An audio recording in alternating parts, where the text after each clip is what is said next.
अगर अपने देश में भी सुरक्षित महसूस नहीं कर रहे, पलायन कर रहे हैं, आपको इस समय हिम्मत से काम लेने की जरूरत थी। आपको ईंट का जवाब पत्थर से देने की जरूरत थी, लेकिन आपने उसको उचित नहीं समझा और आप भाग रहे हैं अपने घर को छोड़कर। आप अपने घरों को छोड़कर कब तक भागते रहोगे हिंदुओं? कभी ना कभी तो आपको हथियार उठाने ही पड़ेंगे। तो जो हथियार आपको कल उठाने पड़े, आपको क्यों आज नहीं उठा रहे हैं उन हथियारों को? आपको जो हिंसा फैल रही है, उस हिंसा का जवाब, आतंक का जवाब आतंकी बनकर ही दिया जाता है हिंदुओं। कहीं ना कहीं आपको भी हथियार उठाने पड़ेंगे। आप लोगों की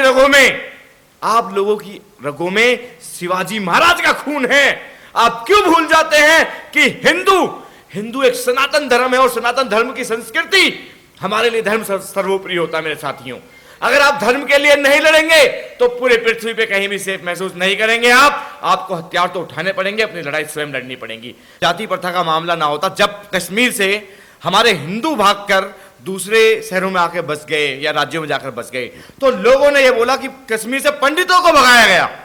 उन्होंने क्या बोला? कश्मीर से पंडितों को भगाया गया। तो मामला स्पष्ट दिखाई देता है कि मामला क्या है, हमारी सोच क्या है। हमने एक बार भी नहीं बोला कि वहां से हिंदुओं को भगाया गया। लोग बोलते हैं वहां से पंडितों को भगा दिया गया।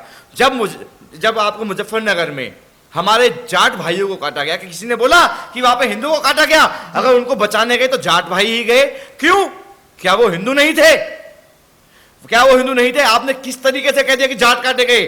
कमी हम में ही थी जो अंग्रेज यहाँ के 100 साल राज कर गए, क्योंकि हमारे बीच जयचंद थे और वो जयचंद आज भी हैं, और वो जयचंद आज भी भूमिका निभा रहे हैं सेक्युलर बनकर। ये जो सेक्युलरिज्म का कीड़ा, ये भारत देश को खा गया।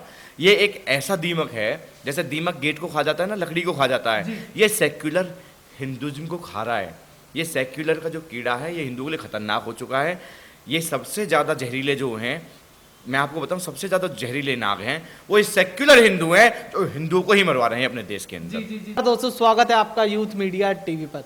चर्चा करेंगे जो बंगाल में हिंदुओं को पलायन करने पर मजबूर किया जा रहा है, वैसे ही जैसे 1990 में कश्मीर से हिंदुओं ने पलायन किया, अब बंगाल से कर रहा है। आखिरकार जो टीएमसी पार्टी के गुंडे हैं, वो लोग इतनी प्रताड़ना कर रहे हैं, वहां पर बीजेपी के कार्यकर्ताओं के साथ सबको मारा जा रहा है, पीटा जा रहा है, घरों में घुस कर घरों को बर्बाद किया जा रहा है। इस पर चर्चा करेंगे संजीव भाटी जी से कि वो किस तरीके से देखते हैं इसको और क्या बोलना चाहेंगे। आखिर जो ये घटनाएं हो रही हैं, इस पर सारा विपक्ष जो बधाइयां दे रहा था ममता बनर्जी को, शेरनी कह रहा था, वो चुप क्यों हो जाता है?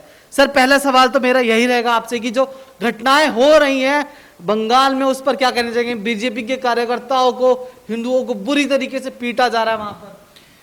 देखिए, इस समय जो पूरा भारतवर्ष नजर गड़ाए बैठा है कि पश्चिमी बंगाल में क्या हो रहा है, सर्वप्रथम तो बहुत ही डूबने वाली बात है कि हमारे देश का एक अंग, जिसको हम पश्चिमी बंगाल के नाम से जानते हैं, उस पश्चिमी बंगाल में आज जिस तरह की हिंसा वहां भड़क रही है और हिंदुओं को कत्लेआम वहां पर किया जा रहा है, और यहां तक कि भारतीय जनता पार्टी भी इस पर चुप है। मैं ये कहता हूँ कि कोई कार्यकर्ताओं की हत्या नहीं, पहली बात तो मैं आपको बता दूं, कार्यकर्ताओं की नहीं, यह तमाम हिंदुओं की वहां पर हत्याएं हो रही हैं। और अगर कार्यकर्ताओं की हत्या हो रही है तो आज से पहले वहां पे क्या हो रहा था? पश्चिमी बंगाल में जो हाल पहले थे वही हाल आज है।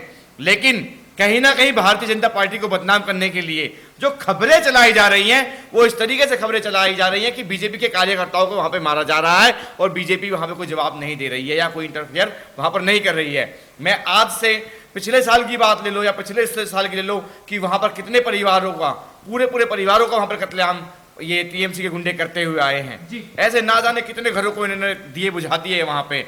तो क्या आज से पहले वहां पर कत्लेआम नहीं हो रहे थे? लेकिन अब इनको सिर्फ एक मुद्दा बनाना था कि भारतीय जनता पार्टी के कार्यकर्ताओं को दिखाओ कि इस तरीके से वहां पर पश्चिमी बंगाल में हत्या हो रही है, लेकिन पश्चिमी बंगाल में बीजेपी इंटरफियर नहीं कर रही है। जिस तरीके से देश में ये जो आपके बैठे हैं खलनायक घेर के किसान आंदोलन के नाम पे, जब ये आंदोलन यहां पर फेल हो गया, पश्चिमी बंगाल में इन्होंने हिंसा को, जो हिंसा वहां हमेशा होती है, उसको बीजेपी में दिखा दे, बीजेपी के कार्यकर्ताओं को मारा जा रहा है। मतलब इनका वही मेन मोटिव है। कहीं ना कहीं इसका जो, अगर आप देखेंगे, इसका जो जुड़ाव है वो 2022 में होने वाले उत्तर प्रदेश के इलेक्शन से भी है, 2024 में मोदी के हो। तो ये मोदी जी को कहीं ना कहीं बदनाम करने के लिए पार्टियों के कृत्य होते हैं। ऐसा कुछ नहीं है कि वहाँ कार्यकर्ताओं को मारा जा रहा है, वहाँ पर आए दिन हिंदू पहले भी मर रहा था, आज भी मर रहा है। लेकिन सबसे बड़ी जो दिक्कत है वो ये है कि जो वहाँ के लोग हैं, पश्चिमी बंगाल के जो हिंदू हैं, आखिर वो कब तक मरते रहेंगे? जब तक वो शोषण सहते रहेंगे, उनको शोषित किया जाता रहेगा। सर्वप्रथम वहां के हिंदुओं को एक होकर एक रणनीति बनानी होगी और अपनी लड़ाई स्वयं लड़नी होगी। ना तो उनके लिए कोई पार्टी, ना उनके लिए कोई लोग, कोई खड़ा नहीं होगा। सर्वप्रथम वो अपने लिए खुद खड़े होंगे। जब वो सामने वालों को मुंह तोड़ जवाब दे देंगे तो उनसे वास्तव में पार्टियां भी फिर जुड़ेंगी और लोग भी जुड़ेंगे। इस तरीके से हिंदुओं को भगाया गया था कश्मीर से, कश्मीरी पंडितों को, वैसे ही अब बंगाल में हिंदू पलायन कर रहा, आसाम की तरफ जा रहा है, इस पर क्या कहना चाहेंगे आप? देखिए, इसमें सबसे पहले कमी हम हिंदू की होती है। आखिर हम कब तक भागेंगे, वो भी अपने ही देश में। आज हिंदू पलायन कर रहा है तो कहां से कर रहा है? अपने ही देश से पलायन कर रहा है ना। चाहे वो कश्मीर से 1990 में पलायन किया हो, चाहे आज पश्चिमी बंगाल में पलायन कर रहा है।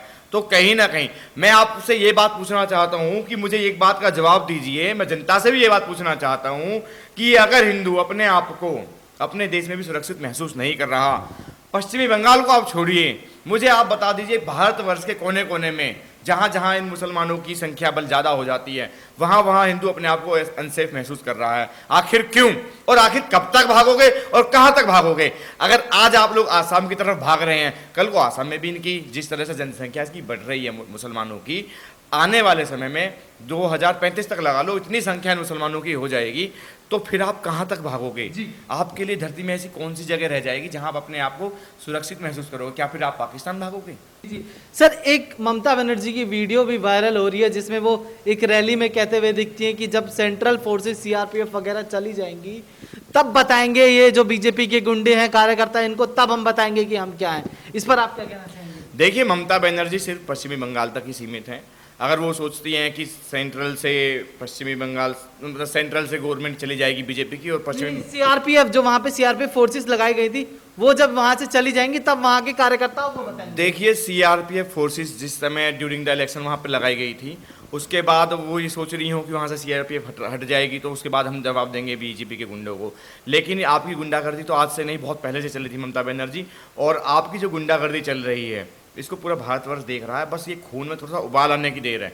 जैसे हनुमान जी अपनी शक्तियों को भूल जाया करते थे, उनको पुनः याद दिलाना पड़ता था किसी ना किसी रूप में, कोई ना कोई हनुमान जी को उनकी शक्तियाँ याद दिलाता था। आज कहीं ना कहीं हम लोग अपनी शक्ति को भूल गए हैं और आपकी शक्ति को जगाने के लिए भारतवर्ष में अनेकों हिंदू संगठन हैं। हम आपको कहीं ना कहीं, किसी ना किसी समय, किसी ना किसी रूप में आपकी शक्तियों को जगाते रहेंगे। बस एक बार पश्चिमी बंगाल के लोगों का जो खून है और जो उनको याद दिलाएंगे उनकी शक्तियाँ, तो आप देख लेना वो मुंह तोड़ जवाब देंगे, चाहे वो पश्चिमी बंगाल हो, चाहे भारतवर्ष में कोई सा भी राज्य हो। सर, एक चीज़ और देखी गई कि जो लोग एनआरसी पर रो रहे थे कि एनआरसी में रोहिंग्याओं को कैंप में डाल दिया जाएगा, पर जब आज हिंदू कैंप में रहने पर मजबूर है, असम में कैंप पे रह रहा, तो वही लोग, जो वो अवार्ड वापसी गैंग हो, चाहे वो बॉलीवुड के कुछ लोग हो, वो सब शांत हो गए। जो लोग कहते थे मुसलमानों को डर लगता है, वो सब शांत हो गए, सब गायब है। किसी ने एक बार बोलना जरूरी नहीं समझा। देखिए, मैं आपको बताऊं कि इस देश के अंदर जिसको हम डरी हुई कौम मानते हैं, मुसलमान, एक्चुअल में पूरा भारतवर्ष देख रहा है कि डरा हुआ कौन है, और अपने ही देश में भयभीत है तो वो हिंदू है जी। और बात रहे ये कैंप में जो हम लोग रह रहे हैं, इस समय हिंदू रह रहे हैं, तो अब वहाँ इसलिए लोग नहीं बोलेंगे क्योंकि अब जो है इनको बोलने का विपक्ष जो है ये जब ही निकल के आते हैं, सांप ये नेवले आपको जब ही दिखाई देंगे जब मामला अपोजिट का होता है। अब ये कुछ नहीं बोलेंगे, ना बॉलीवुड के वो भांड आएंगे, ना ये न्यूज़ चैनल वाले आएंगे, ना कोई भी इन चीज़ों को दिखाएगा नहीं। तो मेरी सर्वप्रथम मांग है कि देखिए, कोई जागे ना जागे। जी बिल्कुल सर, कुछ मुख्यमंत्री हैं, दिल्ली के अरविंद केजरीवाल हो, चाहे महाराष्ट्र के संजय राउत, तो वो कहते हैं, संजय राउत जी कहते हैं कि ममता बनर्जी, उनको बधाइयां देते हुए कहते हैं कि जीतने पर कि ममता बनर्जी शेरनी है। दिल्ली के मुख्यमंत्री उनको बधाई देते हैं कि जीत कर बधाई हो, पर किसी ने एक बार भी वहाँ की जो कार्यकर्ताओं को मारा गया, पीटा गया, हिंदुओं को मारा पीटा गया, उस पर किसी ने एक शब्द नहीं बोला। एक बार बोलना तक जरूरी नहीं समझा कि ममता बनर्जी से कुछ। देखिए, कुल मिलाकर ये सब सांप और नेवले हैं, और इनको जब वहाँ पर हिंदू मरते हैं तो ये दिखाई नहीं देता, यानी कि आंखों में पट्टियां बन जाती हैं, होठ सिल जाते हैं, गले में दही जम जाती है इन लोगों के, एक शब्द इनके मुंह से नहीं निकलता। और ये जो संजय राउत है और ये दिल्ली में जो बैठा अरविंद केजरीवाल है, ये ममता बानों से भी ज़्यादा खतरनाक साबित होंगे देश के लिए, क्योंकि जिस तरह की ये लोग राजनीति कर, जो उनकी मानसिकता है, एक जिहादी मानसिकता है, ये जिहादियों के लिए काम करते हैं, देश के लिए काम नहीं करते। जी सर, मेरा आखिरी सवाल रहेगा कि जो दलित के मसीहा बनते हैं चंद्रशेखर रावण या मायावती जी, जब बंगाल में दलितों पर इतना अत्याचार हुआ, उनको घरों में घुसकर पीटा गया, तो ये दलित के मसीहा कहाँ गायब हो गए? एक्चुअली क्या होता है कि जो चीज़ होती है वो कभी दिखाई नहीं देती। ये पृथ्वी गोल है, क्या दिखाई देती है? नहीं दिखाई देती। इसी तरीके से जो ये चंद्रशेखर रावण हैं, ये दलितों के मसीहा बने घूम रहे हैं। मुझे एक बात बता दीजिए, आपको कहाँ, मतलब दिल्ली के अंदर बेगमपुर में एक हत्या हुई एक दलित बहन की, ये वहाँ नहीं पहुँचे। एक दलित परिवार ने एक मुस्लिम लड़की से शादी कर ली, ये वहां नहीं पहुंचे।